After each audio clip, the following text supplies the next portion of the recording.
and TV channel. Hope you're all staying safe and well. And we're going over to Netflix today for an 8-episode series. Yes, it's getting some good scores, this one. So I was looking forward to watching it, and took me a little bit to get into it. But yeah, it's fine. It's fine by the end of it. Yes, we're going to have a look at the fall of the House of Usher. Please, if you're new to the channel, push that subscribe button, push the bell notifications, everything film and TV, of course, reviews like this, information, vlogs, previews, stuff on series and films. So jump aboard, enjoy, and please leave your comments on this or anything to do with film and TV. It'd be great to hear from you. You can give us a little thumbs up, guys, a little like, that'll be much appreciated. Yes, a gothic horror drama miniseries created by Mike Flanagan, loosely based on the short story of the same name and other works by Edgar Allan Poe. Yes, it's not the first adaptation we've had over time, is it? It premiered on Netflix on October the 12th, 2023, and I'm doing this recording on October the 15th, 2023. And it's an adaptation, so it's set in modern times. It's about the CEO of a corrupt pharmaceutical, opioids and all this seems to be quite a popular theme at the moment. Pharmaceutical company facing his questionable past when his children start dying in mysterious and brutal ways. Stars Bruce Greenwood, Carla Gugino, Mary McDonnell, Carl Lumbly, Mark Hamill's in this one as well, and many faces. Some new to me, some regular ones, but some I've not seen too much of. What do the critics think? Well, as at the 15th of October, Rotten Tomatoes, 90% positivity, so that's not too bad. 70% of the critics are positive, an average rating of 8 out of 10 on this one. The consensus, presenting vintage Poe stories filtered through Mike Flanagan's deliciously dark lens. Yeah, if you like Mike Flanagan, I think you're in with a chance for this. The fall of the House of Usher will get a rise out of horror fans. Yeah, not scary, but dark, very sinister.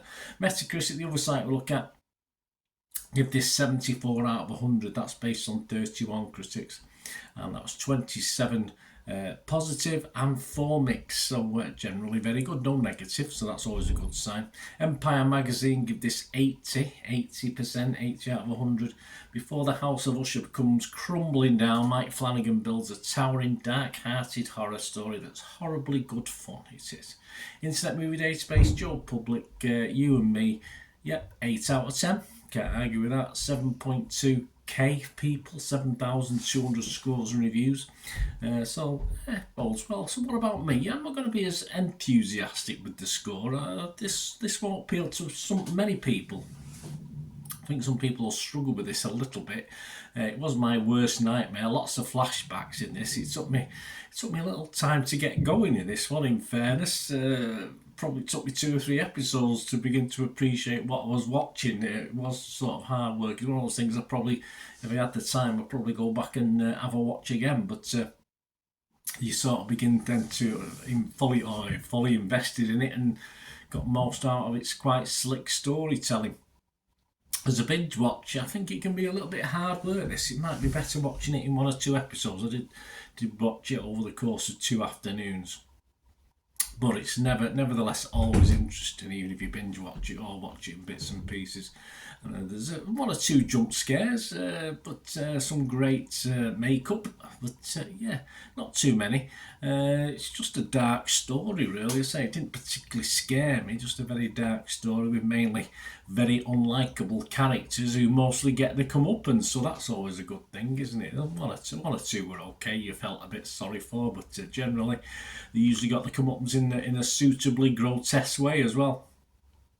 It can be a tad bit slow at times, and you have to enjoy plenty of verbal diarrhea in this, and the odd poem thrown in. It's Edgar Allan Poe, of course, but it is extremely well put together.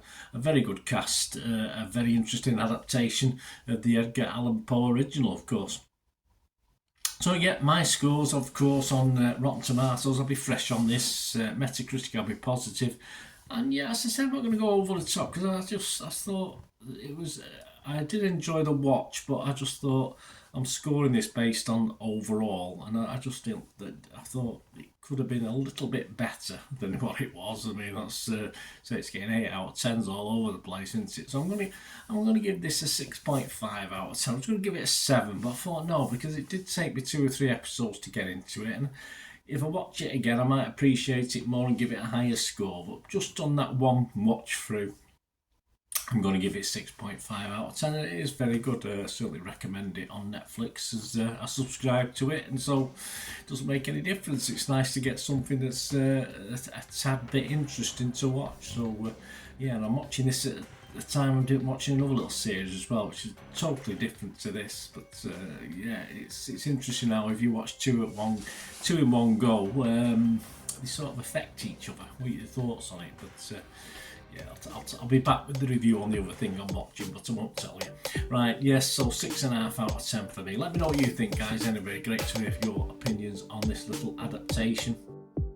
And well done, Netflix. And a nice, interesting series. Thanks for watching, guys. Until we meet again, that's one thing, don't I? Please stay safe, everyone.